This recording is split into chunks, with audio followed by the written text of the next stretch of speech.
Assalamualaikum warahmatullahi wabarakatuh. Kembali lagi di channel atau di akun ini dengan saya Adi Kusuma. Oke, pada kesempatan kali ini saya ingin sedikit share bagaimana penggunaan fungsi ifs dan fungsi if bertingkat atau nested if itu bisa digantikan dengan menggunakan fungsi XLOOKUP. Nah, fungsi ifs dan fungsi nested if di sini kita akan menggunakan dua kriteria ya.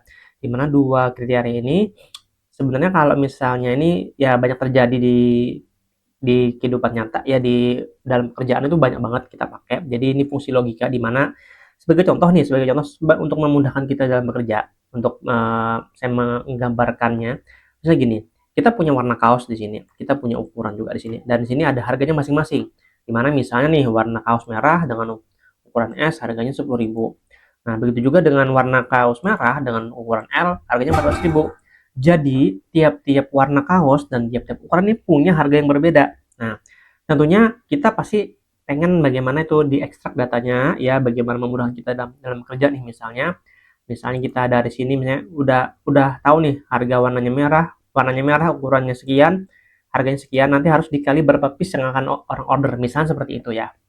Nah, rumusnya kalau untuk if sih itu harus dikombinasikan dengan fungsi n ya. Begitu juga dengan nested if atau if bertingkat itu juga harus dikombinasikan dengan fungsi n karena kriterianya lebih daripada satu ya. Nih, lebih daripada satu di mana ini juga ada beberapa kombinasi yang ini bakal bikin pusing kalau kita bikin rumusnya. Nah, sebagai contoh ya. Nah, di sini untuk fungsi if dan n, di sini saya udah bikinkan data validation ini biar lebih gampang ya. Jadi kita bisa ganti-ganti di sini, ya kan? Nah, lalu bagaimana dengan rumusnya? Kalau fungsi ifs ya, ifs itu kita harus dikombinasikan dengan fungsi n. Misal gini nih, yang di E4 ini sama dengan di A3 ya, lalu kita asterikan ya, dimana yang ingin ukuran yang kita cari F4 ini dengan ukuran yang di B3 ini, ya kan? Nah, fungsi logikanya seperti itu. Lalu value F2-nya adalah harganya ada 10.000. Nah, dan ini terus berulang teman-teman sampai nanti di A11 di mana di sini ada warna biru dengan ukuran L harganya 15.000. Nah, itu terus sampai bawah ya. Sebagai contoh ya, saya tambahin lagi misalnya gini. Ini nulis sampai bawah nih. Nah, gini di mana warna yang kita inginkan, yang kita cari dicocokkan dengan A4 ya. Lalu ukuran yang di F4 ini kita cocokkan lagi dengan di B4 sini. Terus lalu value F2-nya adalah 12.000. Nah, seperti itu teman-teman. Itu bakal panjang banget anunya rumusnya. Ya, ini sudah ada rumus biar lebih gampang belajarnya. Nah, jadi misalnya gini, kita rubah sini ya. Merah warnanya ukurannya L langsung berubah ya. Jadi warna merah ukuran L 14.000. Itu yang fungsi ifs dan n. Lalu bagaimana dengan fungsi if bertingkat ya? Sama, rumusnya juga panjang dan ribet ya. Ini malah lebih ribet lagi ya, lebih ribet lagi ini. Karena pakai if bertingkat n ya. Sama diawali dengan fungsi n juga, di mana yang warna kita inginkan itu harus dicocokkan dengan A3 sini, ditambahin fungsi asterik, lalu yang di F13 ini kita cocokkan lagi dengan ukuran yang di B3 sini. Nah, value if2-nya adalah harganya di sini. Dan ini seterusnya teman-temannya, dan ini harus kita ulangi dengan fungsi if lagi di awalnya.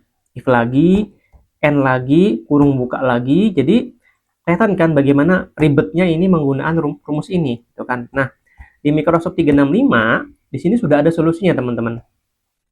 Sudah ada solusinya dari Microsoft. Bagaimana solusinya? Oke, ntar saya selesaikan dulu rumus yang ini ya. Nah, oke, lalu value if2-nya adalah harganya. Dan ini terus sampai bawah ya. Oke. Ya, kita cancel aja rumusnya. Langsung copy paste aja di sini. Sorry. Kita copy paste aja rumusnya. Jadi kelihatannya betapa ribet dan panjang rumusnya gitu. Kita coba dulu. Warna merah. Lalu L. Sama ya 14.000 ya. Nah, ini sama. Lalu bagaimana dengan fungsi XLOOKUP? Apakah benar sesimpel itu, teman-teman? Baik. Sebagai contoh ya, kita akan XLOOKUP-nya kita hidupkan dulu rumusnya. XLOOKUP. Nah, untuk menggunakan fungsi logika, ini kita harus naruh angka 1 di depan, angka 1. Oke. Lalu kalau sudah kurung buka, dimana nanti yang warna kaos ini kita blok dulu semua. Jadi yang kriteria pertama kita blok dulu, lalu sama dengan yang kita cocokkan dengan kriteria kita. Warna kuning di sini. Kalau sudah, lalu kriteria kedua, dan ini nggak perlu N di depannya, cukup asterik aja. Lanjut, nah ukuran S sini sama dengan ukuran yang kita inginkan di sini. Oke, kalau sudah, lalu di sini ada return array. Return array ini adalah harganya ya. Jadi harga dari kombinasi warna dengan ukuran tadi. Nah, kita blok di sini di kolom C. Oke, kalau sudah ya. Lalu if not found, kita kosongin aja dengan kasih tanda petik 2 kali. Lalu ini harus exact match ya. Tambah 0, kurung tutup. Oke. Sekarang kita samakan dengan yang sebelumnya, warna merah, ukurannya L. Sama kan? Dan rumusnya pendek, nggak panjang, rumusnya pendek ya. Rumusnya pendek banget. Nggak panjang ya. Nah, saya kopikan dulu biar terlihat. Nah, oke. Coba teman-teman bandingkan rumus yang ini, X lookup dengan fungsi logika dengan fungsi ifs dan if bertingkat ya. Seperti itu ya. Jadi perbedaan penggunaannya. Jadi teman-teman pilih yang mana nih? Mau cari yang panjang atau mau cari yang pendek, rumusnya penggunaan juga lebih simpel. Tapi kembali lagi ke teman-teman mana yang lebih nyaman teman-teman pakai ya. Oke, itu aja untuk video kali ini. Semoga video ini bermanfaat buat teman-teman yang pengguna Excel, yang sehari-hari penggunaan Excel ya. Itu aja. Wabillahi taufiq wal hidayah. Wassalamualaikum warahmatullahi wabarakatuh.